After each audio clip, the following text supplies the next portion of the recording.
Hello, and welcome back to my channel. A few weeks ago, the channel Grammaticus Books put out a great video titled My Top 10 Favourite Book Covers. As part of his video, which I'll link to in the description below, Grammaticus put out an invitation to other booktubers to share their own favourite covers, as well as for anyone within the wider booktube community to respond with their own suggestions in the comments. As I'm someone who has a genuine fondness for book covers, art and design, and for collecting different editions of books, this was definitely something I wanted to contribute to. In his video, Grammaticus set out a few personal rules for inclusion, and in the spirit of this, I've set myself a couple of rules as well. The first rule for me is that I'll only be including works of fiction. I think if I broadened the choice to include art books, picture books, or books about architecture and design, then these books would have an unfair advantage and would likely overwhelm the list with amazing imagery. The second rule is that it has to be a book that I own a physical copy of. Beyond this, I've tried to include a decent cross-section of genres, eras and designs, and I've included a discussion on each of the books to better explain why these 10 covers resonate with me on a more personal or aesthetic level. So, without much further ado, let's begin.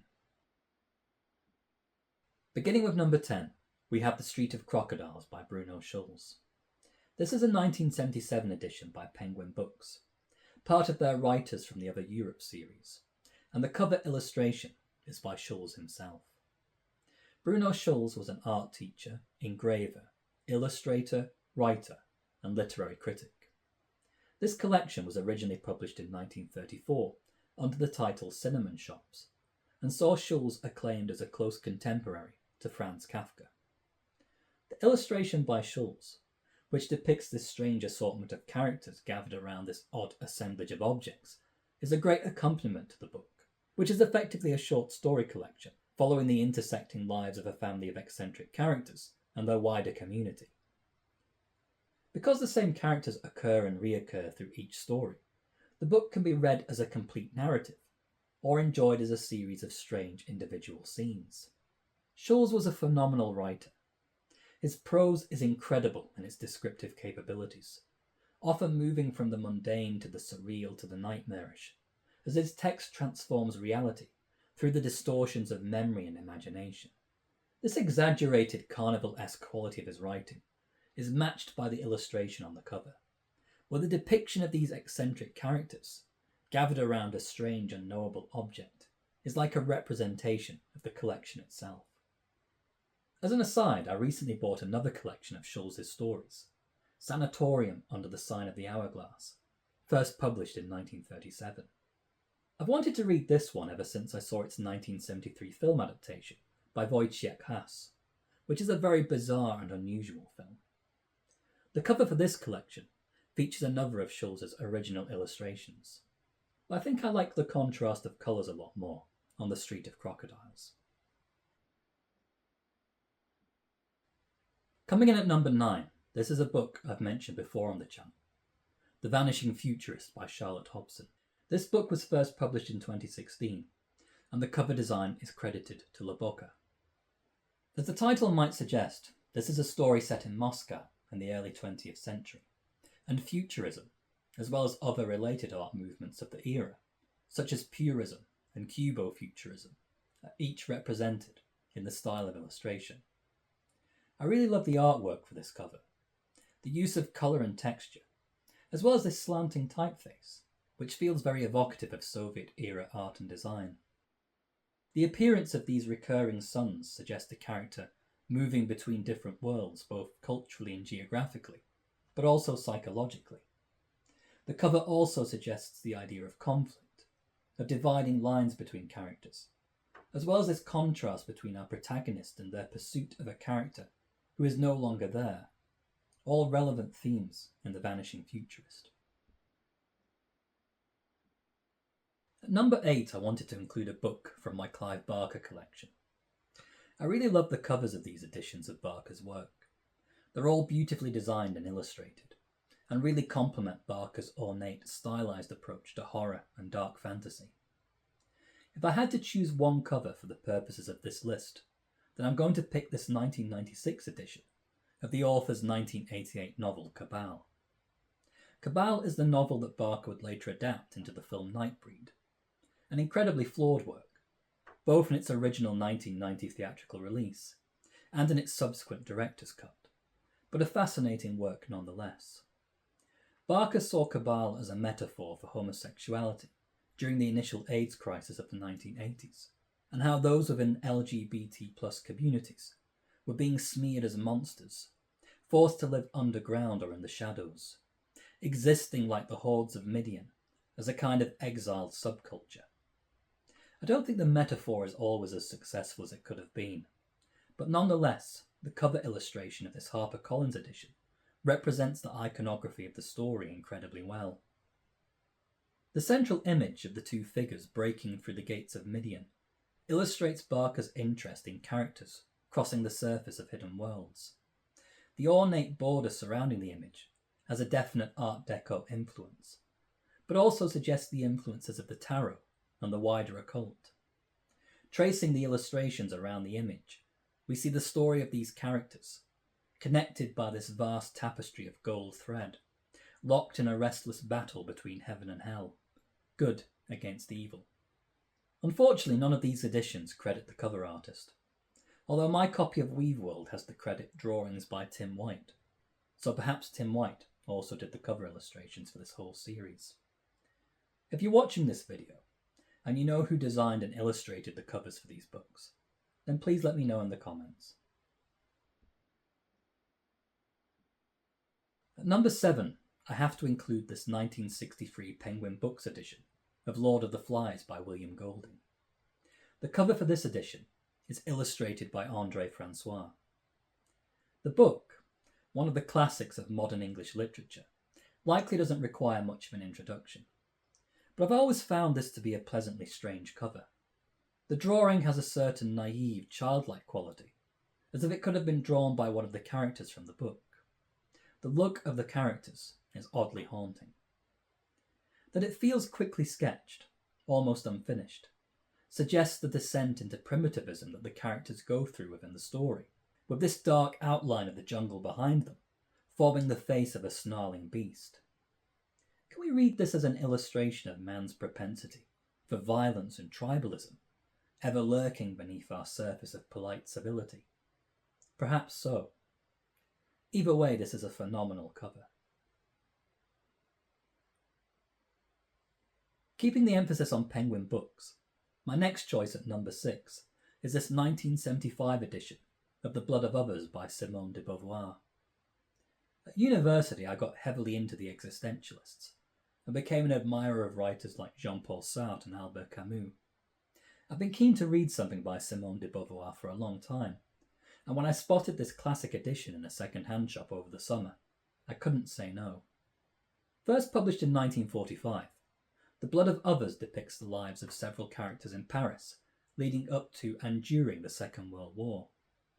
Again, I love how the artist, Anthony Common, presents the characters in this abstract form, illustrating the quiet contemplation of characters, as well as their inherent fractures and divides.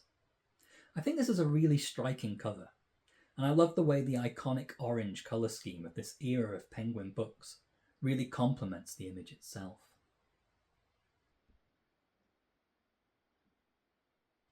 In 5th place, I want to include this relatively recent Penguin Essentials edition of The Day of the Triffids by John Wyndham. I really enjoy the contrast here between Wyndham's dry, very English sensibilities as a writer and this vivid, almost psychedelic rendering of the book's iconography and themes. The artist, Camilla Perkins, has done a brilliant job of bringing the book to life for a new audience, countering the slightly conservative, slightly mannered style of Wyndham's writing with this explosion of colour, really conveying that collision between cosmic and ecological horror in a genuinely unique and eye-catching way. In 4th place, I feel like I have to include something by Tove Jansson, and in particular, one of her classic Moomin Troll books. Choosing a favourite book by Jansson, I would normally go for Comet in Moominland. However, in terms of her cover illustrations, I think this 1974 Puffin Books edition of Moomin Papa at Sea sparks the most joy. As well as being a great storyteller, Janssen is also a great illustrator. I love the slightly muted colours of this cover, and the contrast between the composition of the different characters against the location, with the waves of the stormy sea crashing greyly in the background.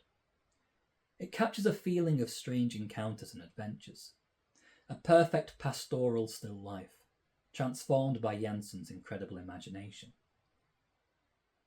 For some reason, the image here reminds me of Federico Fellini and his 1973 film Armacord. Something about the combination of beach scene setting, the stylized, old-fashioned picture postcard quality of the composition, and the strange assortment of characters. What the hell is Boris Johnson doing here? And why is he getting the side-eye from Uncanny's Danny Robbins? In third place, one of my favourite books of all time, The Waves by Virginia Woolf. This is a vintage classics edition, published as part of a series of reissues of Woolf's work in 2016. All the books in this series have covers by the artist Aino-Maija. Metsola is an amazing artist, and she really captures the tone and essence of the book, as she does across the entire series.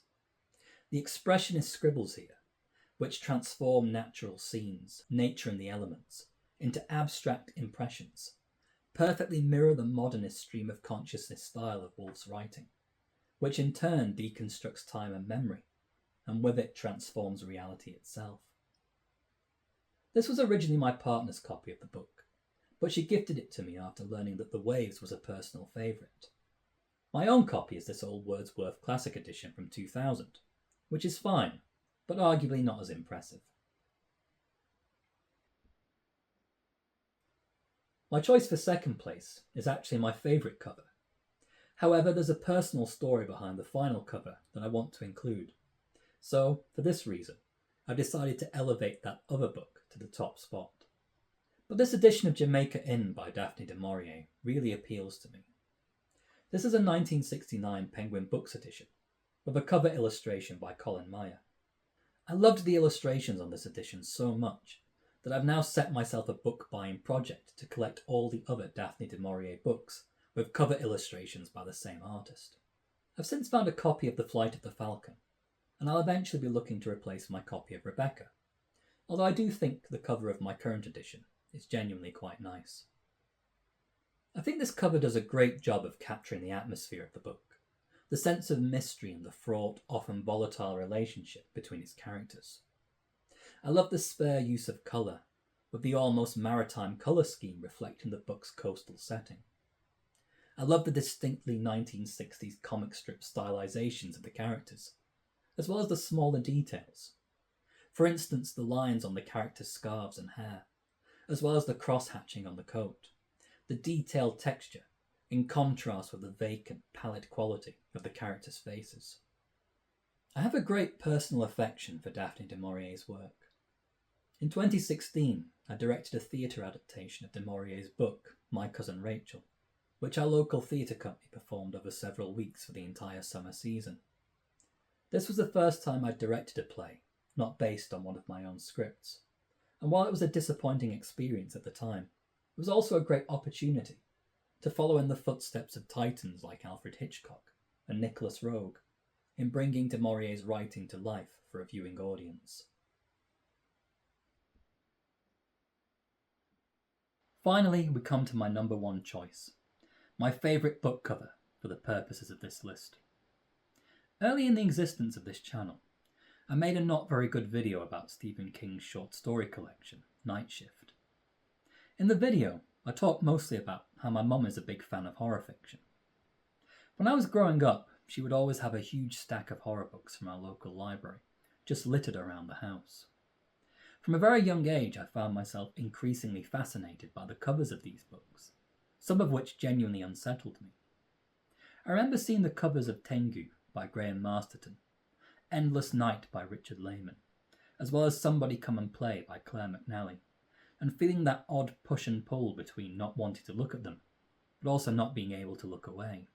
Obviously the biggest horror writer during this period was Stephen King, so there would be lots of books by Stephen King left out in various rooms of the house.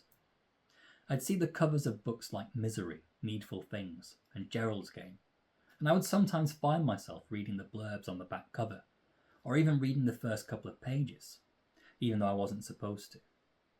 But one cover in particular really captivated me, and likely sparked a lifelong interest in horror books, horror films, and American cars from a certain period.